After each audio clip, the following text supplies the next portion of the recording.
गणपतये नमः। ओम गंग गणपतये नमः। ओम गंग गणपतये नमः। श्री गणेश गीता के 11वें अध्याय का पाठ। तप, दान, ज्ञान, कर्म, कर्ता, सुख, दुख, ब्रह्म तथा वर्णानुसार कर्मों के भेद तथा गणेश गीता की महिमा।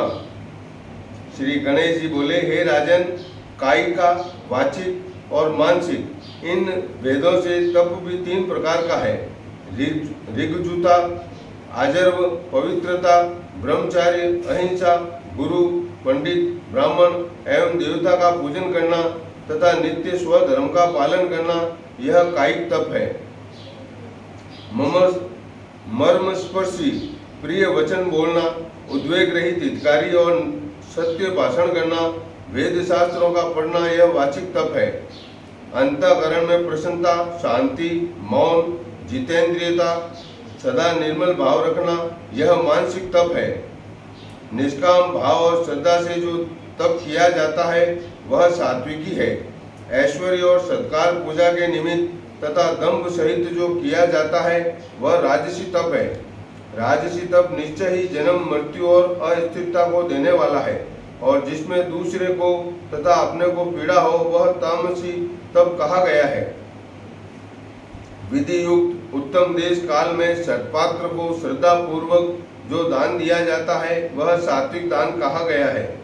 उपकार या फल की कामना से मनुष्य जो दान करते हैं तथा ऐसा दान जो क्लेश पूर्वक अथवा भक्ति के कारण दिया जाए वह राजसी दान कहलाता है।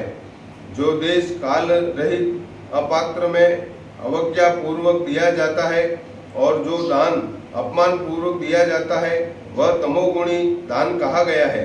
हे राजन, मन लगाकर सुनो।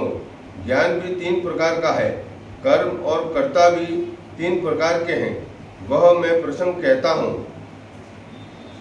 जो अनेक प्रकार के प्राणियों में एक मुझको ही देखता है तथा नाशवान भूतों में मुझ नित्य को जानता है, हे राजन, वह सात्विकी ज्ञान है। जो अनेक उन भूतों से मुझे पृथक भाव का आश्रय लेकर और अव्यय जानते हैं, इस ज्ञान का नाम राजस है। हेतु रहित असत्य तथा देह और मन के सुख के लिए असत और अल्प अर्थयुक्त विषयों में लगना, इस ज्ञान का नाम तामस है। हे राजन, सत, रज, तम इन भेदों में कर्म भी 3 प्रकार के हैं, जिसे मैं बताता हूँ, सुनो। कामना, द्वेष और दंभ रहित जो नित्य कर्म है और फल की इच्छा से रहित जो कर्म किया जाता है वह सात्विक कहलाता है।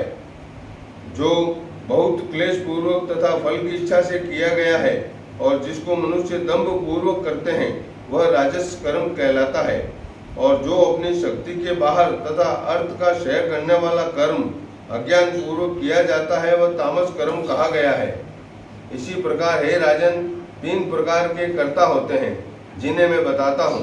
हे राजन, धैर्य और उत्साह युक्त, सिद्धि असिद्धि में समान दृष्टि वाला, विकार और अहंकार से रहित सात्विकी कर्ता कहलाता है।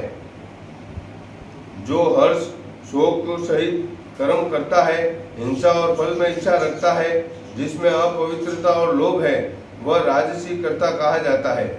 प्रमाद और अज्ञान युक्त, दूसरों का नाश करने वाला, दुष्ट, आलसी और जो कुतर्क करने वाला है वह तामसी कर्ता कहा जाता है। हे राजन, इसी प्रकार सुख दुख भी 3 प्रकार के हैं, वह तुम क्रम से सुनो। इनके भी सात्विक, राजस, तामस भेद हैं। उन्हें मैं कहता हूँ।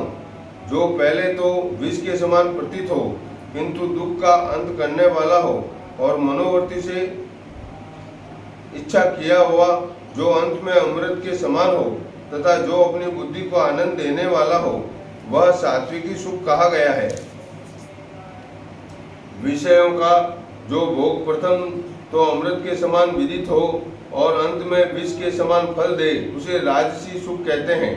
तथा जो तंद्रा तथा प्रमाद से उत्पन्न हुआ हो, आलस्य से भरा हुआ हो तथा अपने को सदा मोह उत्पन्न करता हो, उसका नाम तामसी सुख है। ऐसा कोई प्राणी नहीं है जो इन 3 गुणों से मुक्त हो। हे राजन, ब्रह्म भी ओम तत् सत इस भेद से 3 प्रकार का है। और हे राजन, इस त्रिलोकी में सब कुछ 3 होकर ही व्याप्त हैं। ब्राह्मण, क्षत्रिय, वैश्य और शूद्र ये स्वभाव से ही भिन्न कर्म करने वाले हैं। इनके कर्म संक्षेप में तुमसे कहता हूँ। बाह्य और अंतः इंद्रियों को वश में करना, सरलता, क्षमा, अनेक प्रकार के तप, पवित्रता, दोनों प्रकार अन्वय व्यतिरेक से आत्मा का ज्ञान, वेद, शास्त्र, पुराण और स्मृतियों का ज्ञान होना तथा उनके अर्थों का अनुष्ठान करना, ये ब्राह्मण के कर्म हैं। दृढ़ता, शूरता, चतुरता, युद्ध से पलायन न करना, शरणागत की रक्षा, दान, धैर्य, स्वाभाविक तेज, प्रभुता, मन की उदारता, अच्छी नीति, लोक पालन तथा राज्य पालन के 5 कर्मों में अधिकार, ये क्षत्रियों के स्वाभाविक कर्म हैं। अनेक प्रकार की वस्तुओं का क्रय विक्रय, पृथ्वी आकर्षण अर्थात खेती आदि करना, गायों की रक्षा करना, ये 3 प्रकार के वैश्य के कर्म कहे गए हैं। दान, ब्राह्मणों की सेवा, सदा शिव जी की उपासना, हे राजन, यह शूद्रों का कर्म कहा गया है। हे राजन, ये सब वर्ण अपने अपने कर्म यथावत करते हुए और संपूर्ण कर्म मुझे अर्पण करते हुए मेरी कृपा से निश्चल परम स्थान को प्राप्त करते हैं।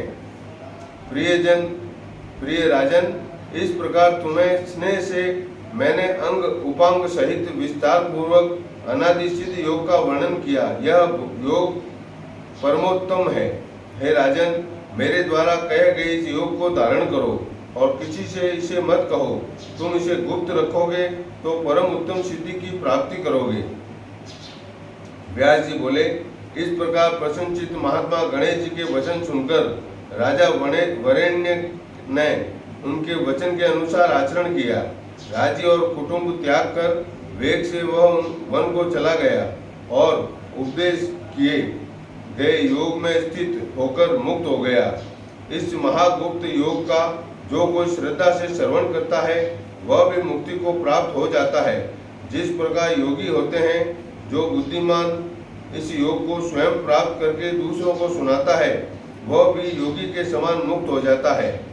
जो इस गीता को भली प्रकार अभ्यास कर तथा गुरुमुख से इसका अर्थ जानकर गणेश जी की पूजा कर प्रतिदिन 1 काल, 2 काल अथवा 3 काल में पाठ करता है, वह ब्रह्म स्वरूप को प्राप्त हो जाता है और उसके दर्शन से भी मनुष्य मुक्त हो जाता है।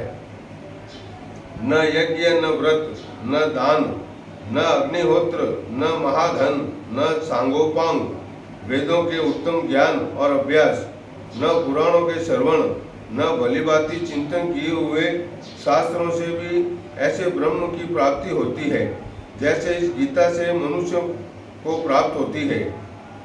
ब्रह्म हत्यारा, मदपी, चोर, गुरु दारागामी तथा इन चारों महापाप करने वालों का साथ करने वाले और स्त्री हिंसा, गोवध आदि करने वाले पापी भी इस गीता के पढ़ने से पाप मुक्त हो जाते हैं। जो नियम से इसे नित्य पढ़ता है वह निसंदेह श्री गणेश स्वरूप हो जाता है और जो गणेश चतुर्थी के दिन इसे भक्ति से पढ़ता है वह भी मुक्त हो जाता है। उन पुण्य क्षेत्रों में जाकर स्नान कर गणेश जी का पूजन कर एक बार भी भक्ति पूर्वक इस गीता का पाठ करने वाला ब्रह्म स्वरूप को प्राप्त हो जाता है।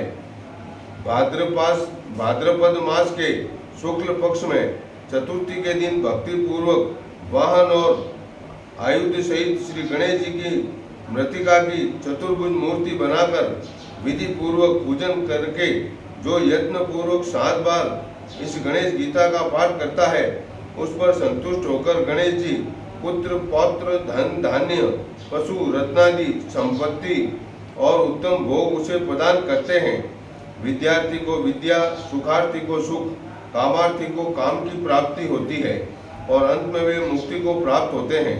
इति श्री गणेश पुराणे गजानन वरेण्य संवादे गणेश गीतायां त्रिविध वस्तु विवेक निरूपण योगों नामों 11 अध्याय पूर्ण हुआ। ओम गंग गणपतये नमः। ओम श्री गणेशाय नमः। हे श्री गणेश, आप कृपा करके यह पाठ स्वीकार करें और यह पाठ आपको समर्पित है।